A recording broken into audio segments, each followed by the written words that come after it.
আজ ২১শে ফেব্রুয়ারি ২০২৬ ভাষা আন্দোলনের এই ঐতিহাসিক দিনে দেশজুড়ে যখন উৎসবের আমেজ, ঠিক তখনই সরকারি কর্মকর্তা-কর্মচারীদের জন্য এলো এক বিশাল সুখবর।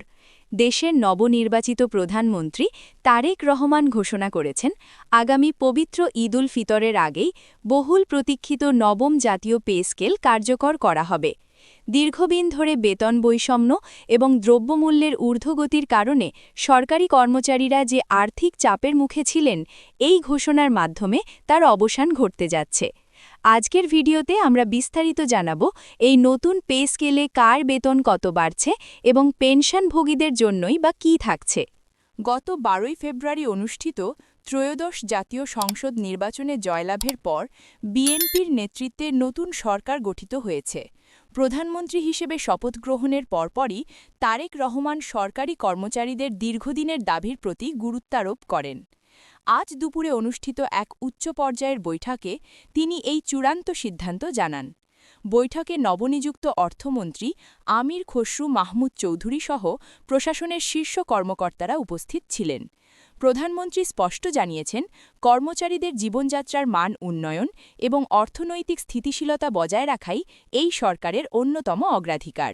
প্রস্তাবিত নবম পে স্কেলের কাঠামোতে মোট ১৬টি গ্রেড রাখা হয়েছে। এখানে সর্বনিম্ন এবং সর্বোচ্চ বেতনের অনুপাত নির্ধারণ করা হয়েছে ১:৮।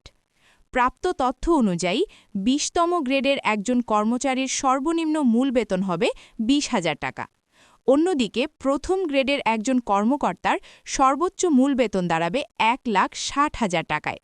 বিশেষ করে নিম্ন ও মধ্যম গ্রেডের কর্মচারীদের বেতনের ক্ষেত্রে এবার উল্লেখযোগ্য পরিবর্তন আনা হয়েছে, যাতে সাধারণ কর্মচারীরা বর্তমান বাজার পরিস্থিতির সাথে তাল মিলিয়ে চলতে পারেন। নতুন পে স্কেলে শুধু কর্মরতরাই নন, বিশেষ সুবিধা পাচ্ছেন অবসরপ্রাপ্ত পেনশনভোগীরাও।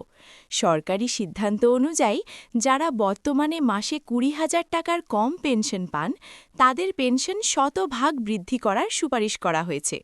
এছাড়া ২০,০০০ থেকে ৪০,০০০ টাকা পর্যন্ত পেনশনভোগীদের ক্ষেত্রে ৭৫% এবং ৪০,০০০ টাকার বেশি পেনশন প্রাপ্তদের জন্য ৫৫% বৃদ্ধির প্রস্তাব করা হয়েছে। এর ফলে অবসর জীবনে থাকা প্রবীণ কর্মকর্তারাও একটি সম্মানজনক আর্থিক নিরাপত্তা পাবেন বলে আশা করা হচ্ছে। অর্থমন্ত্রী আমির খসরু মাহমুদ চৌধুরী জানিয়েছেন, এই নতুন বেতন কাঠামো বাস্তবায়নের জন্য এরই মধ্যে বাজেটে প্রয়োজনীয় বরাদ্দ রাখা হয়েছে। চলতি অর্থবছরের সংশোধিত বাজেটে সরকারি বেতন ভাতা বাবদ ১,০৬,৬৮৪ কোটি টাকা বরাদ্দ দেয়া হয়েছে। তবে সরকারের আর্থিক স্থিতিশীলতা বজায় রাখতে এই পে স্কেল ২ ধাপে কার্যকর হবে।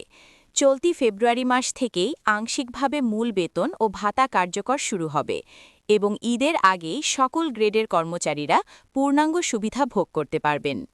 প্রধানমন্ত্রী ইতিমধ্যেই অর্থ বিভাগ ও সংশ্লিষ্ট মন্ত্রণালয়গুলোকে দ্রুত গেজেট প্রকাশ ও ডেটাবেস সমন্বয়ে নির্দেশ দিয়েছেন।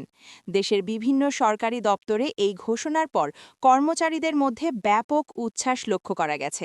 নতুন সরকারের এই দ্রুত পদক্ষেপ সরকারি প্রশাসনের কাজে আরও গতিশীলতা আনবে বলে মনে করছেন বিশেষজ্ঞরা।